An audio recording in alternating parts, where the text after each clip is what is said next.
Assalamualaikum warahmatullahi wabarakatuh. Hai adik-adik, jumpa lagi dengan kakak Kak Velia dalam channel YouTube Rumah Belajar Kamil. Nah, pada video kali ini kita akan melanjutkan pembahasan soal latihan untuk persiapan UAS Kimia kelas 11. Nah, pada video kali ini soal yang akan kita bahas itu adalah soal nomor 19 sampai soal nomor 24, yaitu tentang topik hidrolisis garam. Oke, kita mulai ya. Soal nomor 19. Larutan garam berikut yang dapat memerahkan lakmus biru adalah.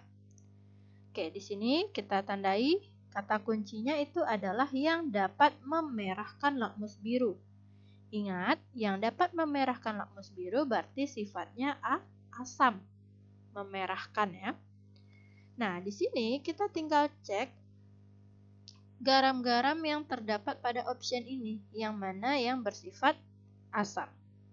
Nah, dari mana kita tahu? Berarti kita harus tahu dulu apa asam dan basa pembentuk dari garam-garam tersebut. Oke, kita bahas satu persatu, mulai dari option yang A.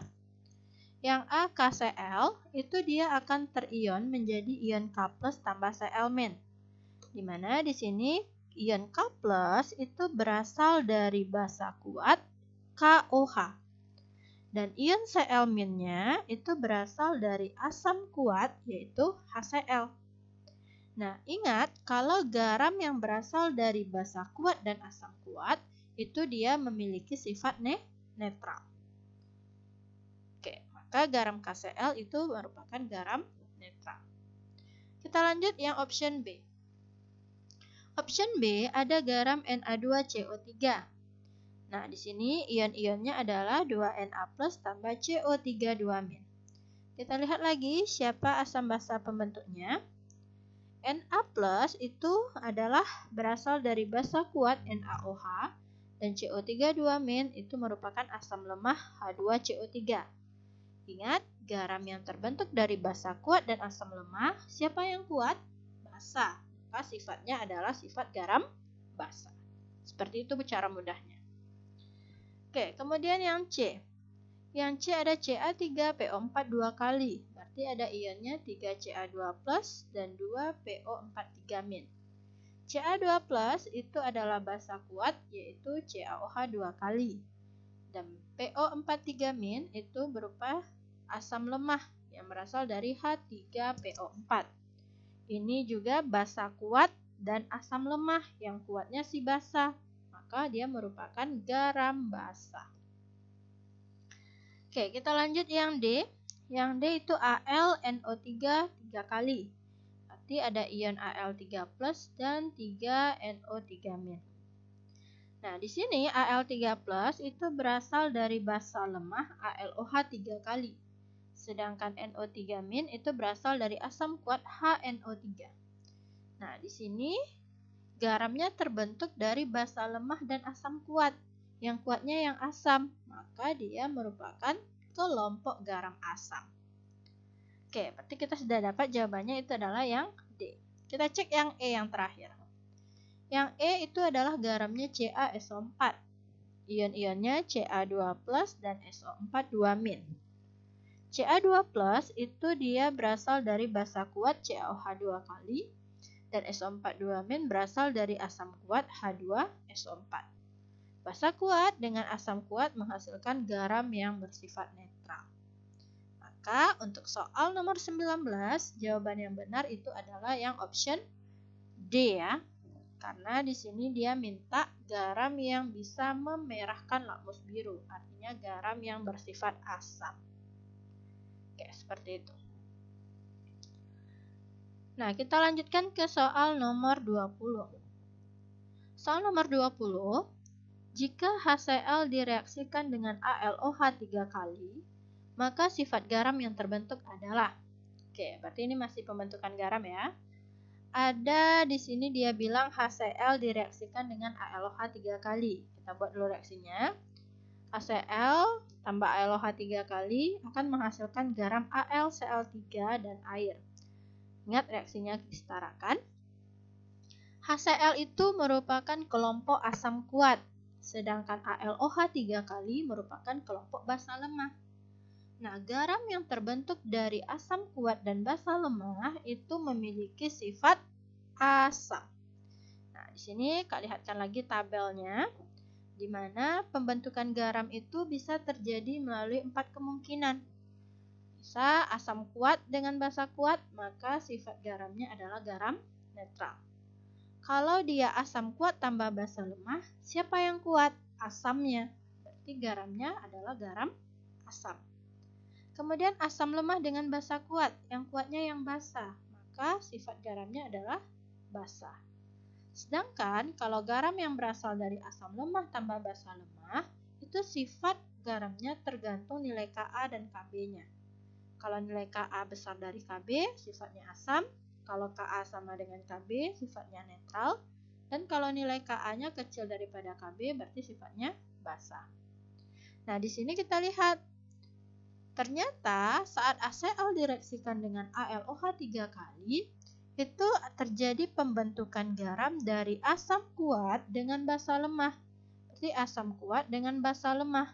Maka sifat garamnya adalah garam asam. Kemudian hidrolisisnya terjadi, yaitu hidrolisis parsial atau sebagian. Kenapa? Karena cuma satu spesiesnya yang lemah. Ingat, yang mengalami hidrolisis hanya spesies yang lemah saja. Oke, berarti jawaban yang benar itu adalah yang A ya. AlCl3 adalah garam asam dan mengalami hidrolisis sebagian. Oke, kita lanjutkan ke soal nomor 21. Perhatikan persamaan reaksi berikut. Oke, ada 5 persamaan reaksi yang diberikan. Pasangan persamaan reaksi hidrolisis garam yang bersifat asam adalah. Nah, oke. Di sini kalau dari persamaan reaksi hidrolisis yang diberikan, itu lebih mudah kita menentukan sifat asam basanya. Kenapa? Kita tinggal lihat saja dia menghasilkan ion H+ kah atau OH-. Kalau dia menghasilkan ion H+, berarti dia bersifat asam. Kalau dia menghasilkan ion OH-, berarti dia basa. Jadi pertanyaan ini, ingat ya, spesies yang bereaksi dengan airnya itu adalah spesies yang lemah. Spesies yang terhidrolisis itu adalah spesies yang lemahnya. Nah, pasangan persamaan reaksi hidrolisis garam yang bersifat asam adalah, karena diberikan persamaan reaksi, berarti kita lihat saja mana yang hasilnya ion H+. Berarti ya, reaksi hidrolisis kation dari garam asam menghasilkan ion H+. Yang menghasilkan ion H+ itu ada pada reaksi nomor 3 dan 4. Maka jawabannya itu adalah option yang D. Seperti itu. Oke, kita lanjut ke soal nomor 22. Soal nomor 22, perhatikan tabel berikut. Oke, ada 4 buah rumus garam beserta reaksi hidrolisis, perkiraan pH, dan sifatnya. Kita diminta pasangan data yang berhubungan dengan tepat adalah. Nah, di sini kita harus cek benarkah semua data yang diberikan pada tabel ini. Nomor-nomor berapa saja yang benar. Kita lihat dulu yang option A atau yang nomor 1 ya. Nomor 1 itu ada garamnya CH3COONA. Ingat, kalau dia CH3COONA, itu dia mengandung ion CH3COO- dan Na+. Nah, sebenarnya kalau adik-adik bisa langsung saja melihat dari rumus kimia ini, itu akan lebih gampang. Tapi biar kita lebih paham, kakak jabarkan aja dari mana ion-ionnya terbentuknya nanti. Nah, di sini ada ion CH3COO- dan ion Na+, di mana ion CH3COO- itu berasal dari asam lemah CH3COOH, dan ion Na+ itu berasal dari basa kuat NaOH. Maka, kalau garamnya terbentuk dari reaksi asam lemah dan basa kuat, itu garamnya akan bersifat basa karena yang kuatnya basa. Kalau garam basa, maka pH-nya itu besar dari 7 dan reaksinya menghasilkan ion OH-. Oke, berarti yang nomor 1 itu benar ya.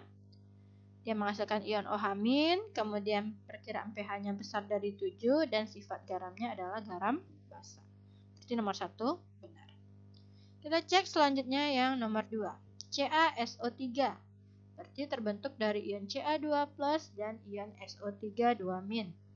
Ca2+ itu berasal dari basa kuat CaOH 2 kali, dan SO3 2- itu berasal dari asam lemah H2SO3. Nah, garam yang terbentuk dari basa kuat dan asam lemah itu merupakan garam basa karena yang kuatnya masih basa, mana pH-nya besar dari 7. Kita lihat yang nomor 2. Nah, di sini yang salahnya itu adalah di perkiraan pH. Dia benar reaksinya itu menghasilkan ion OH-, kemudian sifatnya basa, tetapi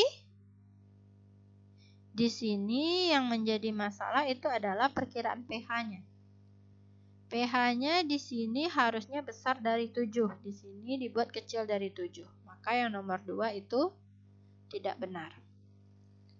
Oke, sebenarnya kalau dengan cara eliminasi itu bisa kita langsung eliminasi. Setiap option yang ada angka 2 itu bisa kita coret. Berarti nomor 1 benar, pasti jawabannya adalah B. Tapi kita cek sampai akhir supaya kita lebih paham. Oke, kita lihat nomor 3. Garam NH4 2 kali SO4. Amonium sulfat. Nah, dia terbentuk dari ionnya 2NH4+ dan SO4 2-.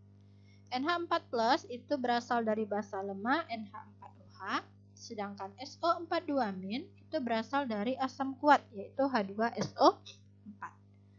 Garam yang berasal dari basa lemah dan asam kuat itu merupakan garam asam, di mana yang kuatnya itu adalah yang asam, sehingga pH-nya kecil dari 7. Kita cek. Nomor 3 itu dia merupakan garam asam, berarti menghasilkan H3O+. Oke, kemudian perkiraan pH-nya kecil dari 7 dan sifatnya asam. Oke, benar ya, berarti nomor 3 juga benar. Oke, berarti jawabannya adalah 1 dan 3. Kita cek yang nomor 4 yang terakhir. Garamnya NH4 3 kali PO4. Ini berarti ada ion-ionnya 3NH4+ dan PO4 3-. Nah, di sini NH4+ itu berasal dari basa lemah NH4OH seperti yang tadi. Kemudian PO4 3- juga berasal dari asam lemah H3PO4. Nah, kalau dia terbentuk dari basa lemah dan asam lemah, sifat garamnya itu ditentukan dari nilai Ka dan Kb. Sedangkan di soal ini tidak diberikan nilai Ka dan Kb. Jadi kita tidak bisa menentukan apakah sifatnya asam atau basa. Maka, jawaban yang tepat untuk soal nomor 22 ini adalah yang B ya, yaitu nomor 1 dan 3. Oke. Next, kita lanjut ke soal nomor 23. Ini sudah mulai hitung-hitungannya. Sebanyak 31,6 gram CH3COO 2 kali Ca yang MR-nya 158 dilarutkan dalam air hingga volume 2 liter. Jika nilai KaCH3COOH sama dengan 10 pangkat min 5, berapakah pH larutan tersebut? Oke, berarti di sini kita buat dulu data yang diketahui. Data yang diketahuinya ada CH3COO 2 kali Ca. Berarti di sini CH3CO2 kali Ca terion menjadi Ca2+ tambah 2 CH3COO-. Ca2+ itu berasal dari basa kuat CaOH 2 kali dan CH3COO- itu berasal dari asam lemah CH3COOH. Kemudian yang diketahui lagi massa garamnya itu adalah 31,6 gram. MR-nya itu adalah 158. Kemudian volume itu 2 liter. Nilai Ka 10 pangkat min 5. Yang ditanya adalah pH larutan. Oke, kita jawab. Di sini CH3COO 2 kali Ca itu merupakan garam basa karena terbentuk dari basa kuat dan asam lemah. Yang kuatnya yang basa. Maka dia merupakan garam basa. Nah, di sini karena belum diketahui berapa konsentrasinya, maka kita cari dulu. Berarti konsentrasi garam sama dengan Oh, ini rumusnya harusnya massa per mR kali 1000 per V dalam mililiter ya. Nah, berarti di sini kita masukkan datanya. Massanya ada sebanyak 31,6 gram. Per mR-nya itu 158 kali 1000 per volumenya 2 liter. Karena di sini rumusnya mili, berarti kita jadikan ke mili, jadinya 2000. Maka diperolehlah konsentrasi garamnya itu 0,1 molar atau 10 pangkat min 1. Nah, karena dia merupakan garam basah, maka kita untuk mencari pH perlu mencari konsentrasi OH- terlebih dahulu. Konsentrasi OH- itu rumusnya akar Kw per Ka kali konsentrasi garam kali valensi. Atau boleh juga konsentrasi OH- sama dengan akar Kw per Ka kali konsentrasi anionnya atau ion negatifnya. Nah, kita lihat dulu. Kita pakai yang ini saja. Karena yang diketahui itu adalah konsentrasi garam. Valensi itu bisa kita lihat dari spesies yang lemah. Yang lemah kan CH3COO-. Valensinya atau koefisiennya ada 2. Oke, berarti akar Kw itu nilainya 10 pangkat min 14 dibagi Ka-nya 10 pangkat min 5, konsentrasi garamnya 10 pangkat min 1, valensinya 2. Valensi dilihat dari koefisien yang lemah. Yang lemahnya adalah ion CH3COO-, yaitu koefisiennya 2. Sebenarnya kalau adik-adik mau pakai rumus yang ini juga boleh. Di sini kan kita sudah dapat konsentrasi garamnya, yaitu 10 min 1. Nah, karena di sini dia anionnya kan CH3COO- kan? Di sini koefisiennya 2, berarti di sini nilainya 2 kali 10 pangkat min 1. Jadi sama saja. Terserah mau pakai rumus yang ini boleh, yang ini juga boleh. Nah, kita selesaikan. Berarti di sini kita dapat akar 2 kali 10 pangkat min 10 ya. Ini 10 pangkat min 15, 5, oke. Nah, di sini akar 2 kita biarkan saja, kita keluarkan akar 10 pangkat min 10. Berarti dapatnya akar 2 kali 10 pangkat min 5. Kita sudah dapat konsentrasi OH-, kita cari pOH-nya lagi. pOH rumusnya min log konsentrasi OH-, berarti min log akar 2 kali 10 pangkat min 5, maka dapatlah pOH-nya 5 dikurang log akar 2. Kalau kita sudah dapat nilai pOH, kita cari nilai pH, 14 kurang pOH. Berarti 14 kurang 5 kurang log akar 2, berarti dapatnya 9 tambah log akar 2. 14 kurang 5, 9, min ketemu min berarti positif, log akar 2. Berarti jawabannya adalah option yang D. 9 ditambah log akar 2. Oke, seperti itu. Kita lanjutkan ke soal nomor 24. Nah, di soal nomor 24 ini, pertanyaannya larutan NH4OH 0,2 molar dicampur dengan volume yang sama dengan larutan HCl 0,2 molar. Jika Kb NH4OH sama dengan 10 pangkat min 5, pH larutan yang terbentuk adalah. Oke.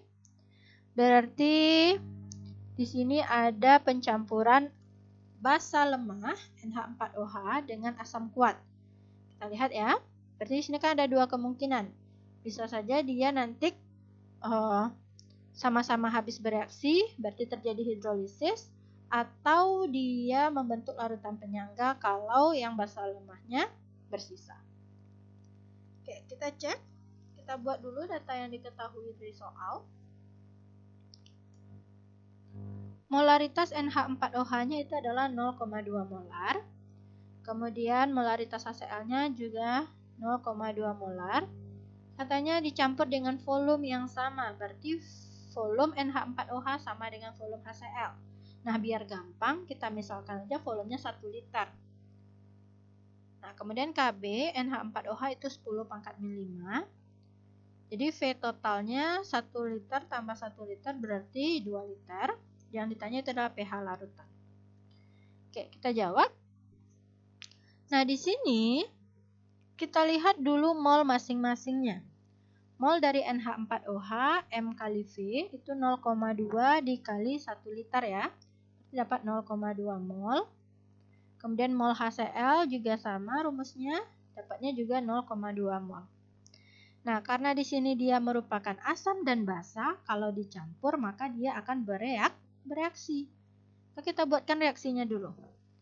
NH4OH ditambah HCl itu akan membentuk NH4Cl tambah H2O. Pastikan reaksinya sudah setara. Kemudian kita buatkan MBS-nya. Mula-mula bereaksi sisa. Kita masukkan datanya. NH4OH mula-mula ada 0,2 mol, HCl juga 0,2 mol. Sedangkan produk itu di awal reaksi belum terbentuk. Nah, kalau dia ada dua zat yang diketahui mol mula-mulanya, berarti kita harus menentukan reaksi pembatas dengan cara membagi mol mula-mula dengan koefisien. Yang nilainya paling kecil itu adalah reaksi pembatas atau reaksi yang habis bereaksi. Kita lihat. Di sini 0,2 mol bagi 1 0,2. 0,2 mol bagi 1 0,2. Nah, karena dia sama, maka keduanya sama-sama habis bereaksi. Jadi di sini yang bereaksi 0,2 mol, di sini 0,2 mol juga. Maka NH4Cl yang terbentuk juga sebanyak 0,2 mol. Tinggal bandingkan koefisien ya. Karena koefisiennya semuanya 1, berarti semuanya sama. Oke, kita selesaikan. Berarti di sini habis. Nah, NH4Cl-nya terbentuk 0,2 mol, H2O-nya juga 0,2 mol. Nah, kalau dia pencampuran asam lemah dengan asam kuat dan keduanya habis bereaksi, berarti dia mengalami hidrolisis. Nah, berarti kalau ditanya pH, kita lihat dari garamnya. Nah, kita lihat dulu konsentrasi garam. Ini kan baru mol ya nilainya. Nah, konsentrasi garam itu adalah mol dari garamnya yang terbentuk per volume totalnya. Kenapa volume total? Karena garam ini terbentuk setelah asam dan basanya dicampurkan, berarti sudah volume campuran. Maka selesaikan ini, N-nya itu 0,2 mol, volumenya tadi volume totalnya ada sebanyak 2 liter, maka didapatlah 0,1 molar atau 10 pangkat min 1 konsentrasi garamnya. Tinggal kita masukkan ke rumus konsentrasi H+. Nah, kenapa kita pakai rumusnya konsentrasi H+? Kenapa nggak kita pakai konsentrasi OH-? Nah, karena garam yang terbentuk itu adalah garam yang bersifat asam. Karena terbentuknya dari asam kuat dan basa lemah. Yang kuatnya yang asam. Berarti garamnya adalah garam asam. Maka konsentrasi H+ sama dengan akar Kw per Kb dikali konsentrasi garam kali valensinya. Di sini valensinya berarti 1 ya, NH4-nya itu kan ini terurai nanti NH4 plus tambah Cl min. Berarti koefisiennya 1 NH4 plusnya. Jadi kita selesaikan. Kw-nya 10 pangkat min 14 per Kb-nya itu 10 pangkat min 5. Konsentrasi garamnya itu adalah 10 pangkat min 1. Valensinya 1. Karena koefisien dari NH4 plusnya itu 1 saat terurai menjadi NH4 plus tambah Cl min. Oke, berarti ini dapatnya akar 10 pangkat min 10 min 15 kali 5. Oke, berarti akar dari 10 pangkat min 10 adalah 10 pangkat min 5. Otomatis pH-nya itu adalah min log konsentrasi H+, min log 10 pangkat min 5, maka pH-nya sama dengan 5. Maka jawabannya itu adalah yang Oke, sampai di sini dulu untuk video kali ini. Kita lanjutkan untuk materi selanjutnya, pembahasan soal selanjutnya di video yang terpisah. Selamat belajar untuk adik-adik semua. Assalamualaikum warahmatullahi wabarakatuh.